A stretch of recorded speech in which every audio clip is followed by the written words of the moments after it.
ఉదయకాలపు దేవుని ప్రత్యక్షత.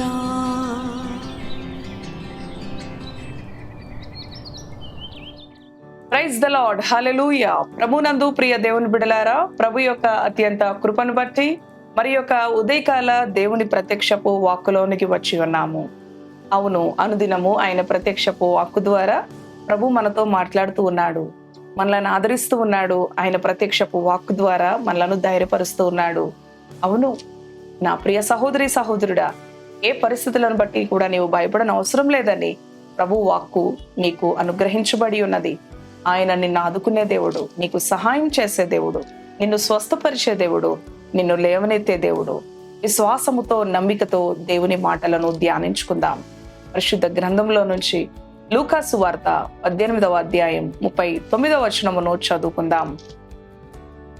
ఊరకుండుమని ముందర నడుచుచుండిన వారు వానిని గద్దించిరి, కాని వాడు మరి ఎక్కువగా, దావీదు కుమారుడా నన్ను కరుణించుమని కేకలు వేసెను. హల్లెలూయా, దేవునికి స్తోత్రం. ప్రియ దేవుని బిడ్డ, ఎరుకో పట్టణంలో మరి దేవుడు ప్రయాణమై వెళ్ళుచూ ఉన్న ఆ యొక్క సమయంలో గ్రుడ్డివాడు త్రోవ ప్రక్కన కూర్చుండి భిక్షం అడుగుతూ ఉన్నాడనమాట. ఆయన ఎరుకో పట్టణమునకు సమీపించిన ఆ యొక్క సమయంలో భిక్షగాడు, వాడికి కళ్ళు లేవు, పుట్టు గ్రుడ్డివాడు అనమాట. ప్రియ దేవుని బిడ్డలారా, మరి ప్రభువుని గురించిన వార్త ఎప్పుడో విన్నాడు. ఎంతో మందిని ఆయన బాగు చేస్తున్నాడు, ఎంతో మందిని ఆయన స్వస్థపరుస్తున్నాడు, ఎంతో మంది జీవితాలను ఆయన మరి ఆశీర్వదిస్తున్నాడు అని. అవును ప్రియ దేవుని బిడ్డలారా, మరి ఆ యొక్క గ్రుడ్డితనములో ఎవరిని చూడలేని పరిస్థితుల్లో మరి తను అంతా కూడా తనకి చీకటిగానే కనిపిస్తూ ఉంటుంది కదండి. ఒక క్షణం మనం కళ్ళు మూసుకుంటే మనము మరి చూడండి ఎంత మరి ఆ యొక్క పరిస్థితి మరి భయంకరంగా ఉంటుందో కదండి. అవును ప్రియ దేవుని బిడ్డలారా, తడుములాడుకుంటూ ఉండే పరిస్థితి, మరి అటువంటి అనుభవం, ఒకరిపైన ఆధారపడే పరిస్థితి. అవును ప్రియ దేవుని బిడ్డలారా, అటువంటి సమయంలో యేసుక్రీస్తు ఆ త్రోవ ప్రక్కన వెళుతూ ఉన్నాడని ఆ యొక్క గ్రుడ్డివాడు విన్నాడు. విని కేకలు వేస్తా ఉన్నాడు, దావీదు కుమారుడా నన్ను కరుణించు, నన్ను కరుణించు, నన్ను కరుణించు అని కేకలు వేస్తూ ఉంటే మరి అక్కడున్న మనుషులు, ఏయ్ అరవకు, ఊరకుండు, చప్పుడు చేయకు, శబ్దం చేయకు అని చెప్పి అతనిని గద్దించారు, అతనిని అభ్యంతరపరిచారు, అతనిని ఆటంకపరిచారు. అయినప్పటికీ కూడా అతను ఊరకుండక మనము చదువుకున్నాం కదా. మరి చూడండి, వాడు మరి ఎక్కువగా, దావీదు కుమారుడా నన్ను కరుణించమని కేకలు వేశాడు. అవును ప్రియ దేవుని బిడ్డలారా, మరి ప్రభు అయిన యేసుక్రీస్తు మరి మనము ప్రార్థిస్తూ ఉన్నప్పుడు ఎన్నో ఆటంకాలు వస్తూ ఉంటాయి, ఎన్నో అభ్యంతరాలు వస్తూ ఉంటాయి. అయినప్పటికీ కూడా మన ప్రార్థనలో పట్టు విడవక మొరపెట్టుకునే వారంగా, మరి ఎక్కువగా ఆయన అంటున్నాడు కదా, విసుకక నిత్యము ప్రార్థన చేయుచుండవలెనని. ఆయన మరి లూకాసు వార్త 18వ అధ్యాయంలో ఉంటుంది కదా. అవును ప్రియ దేవుని బిడ్డలారా, నిత్యము విసుకక మనం ప్రార్థన చేయాలి. దావీదు కుమారుడా నన్ను కరుణించు అని మరి ఎక్కువగా అతను కేకలు వేసిన వాడుగా ఉన్నాడు, బిగ్గరగా అరిచిన వాడుగా ఉన్నాడు. అవును, శబ్దం చేసిన వాడుగా ఉన్నాడు. ప్రక్కన వారైతే అభ్యంతరపరిచారు, ఏయ్ ఊరకుండు అని. అయినప్పటికీ కూడా లేదు, నేను నా దేవుని ఎదుట నేను ఆ కార్యమును చూసే వరకు, నేను చూపు పొందే వరకు నేను అరుస్తూనే ఉంటాను, మొరపెడుతూనే ఉంటాను, కేకలు వేస్తూనే ఉంటాను అని మరి ఎక్కువగా కేకలు వేస్తూ ఉండగా ప్రభువు నిలిచిపోయాడు. వానిని నా యొద్దకు తీసుకొని రండి.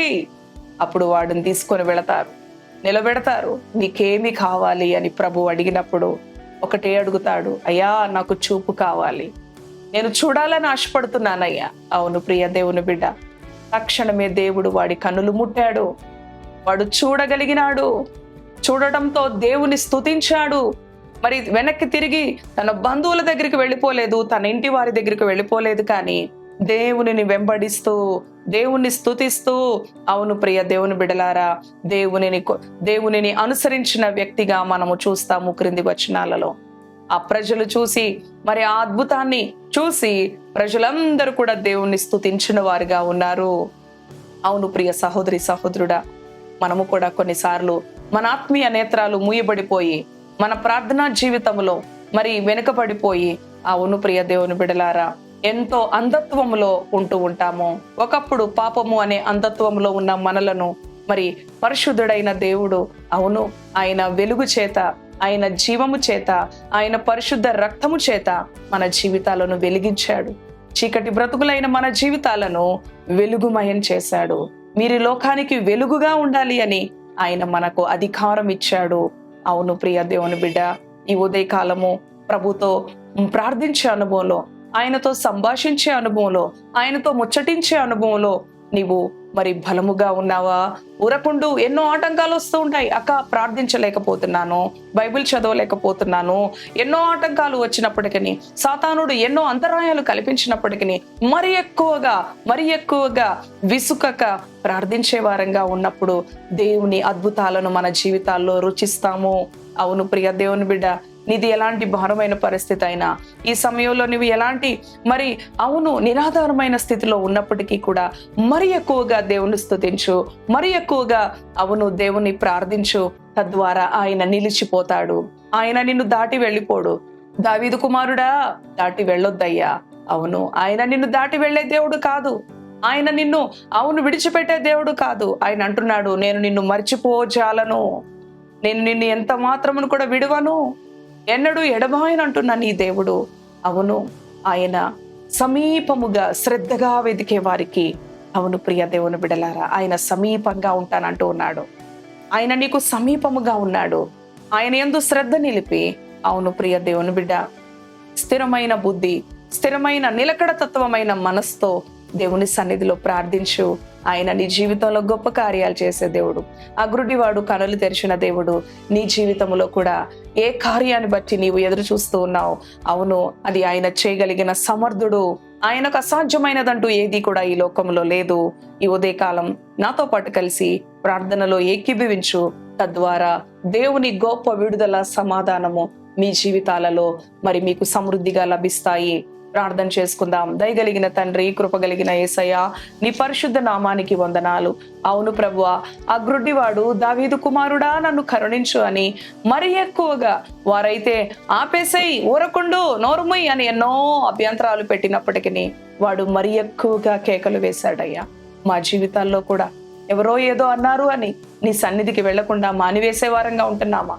అవును ప్రభువా, మరి ఎక్కువగా నీకు సమీపముగా ప్రార్థించే అనుభవంలో, నీకు మొరపెట్టుకునే అనుభవంలో, నిత్యము విసుగక ప్రార్థించే అనుభవంలో ఎన్ని సమస్యలు, శోధనలు ఎక్కువైన కొలది ఆగిపోక, ఎంత ప్రార్థిస్తున్నా సమస్యలు తీరట్లేదు అని ఆగిపోక సాగిపోయే బిడ్డలుగా, మరి ఎక్కువగా నీ సన్నిధిలో మొరపెట్టే బిడ్డలుగా కేకలు వేస్తూ, అవును ప్రభువా నాయనా నీకు వందనాలు అయా, నీ యొక్క బిడల పరిస్థితులు ఏవైనప్పటికీ నీవు బాగు చేసే దేవుడో, నువ్వు సరి చేసే దేవుడో, నువ్వు విడిపించే దేవుడో, నువ్వు స్వస్థపరిచే దేవుడో అయా. ఎలాంటి భారమైన పరిస్థితి అయినా కూడా, అవును ప్రభువా, అది మనుషుల వల్ల కానిది అయినప్పటికీ కూడా నీకు సమస్తము సాధ్యమే కదా ప్రభువా.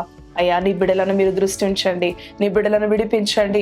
ఆ గుడ్డివాడు ఎలా చూపు పొందుకొని దేవుని మహిమపరిచాడో, దేవుని వెంబడించాడో, ఈ బిడలు కూడా నిన్ను వెంబడించే బిడలుగా, నిన్ను మహిమపరిచే బిడలుగా ఈ బిడలను మీరు ఆశీర్వదించి దీవించుమని, ఈ దినమంతటికి కావాల్సిన నెమ్మది, సమాధానము, సంరక్షణ నీ బిడలకి సమృద్ధిగా అనుగ్రహించమని యేసు నామములో ప్రార్థిస్తున్నాము తండ్రి. Amen, amen. Praise the Lord. God bless you.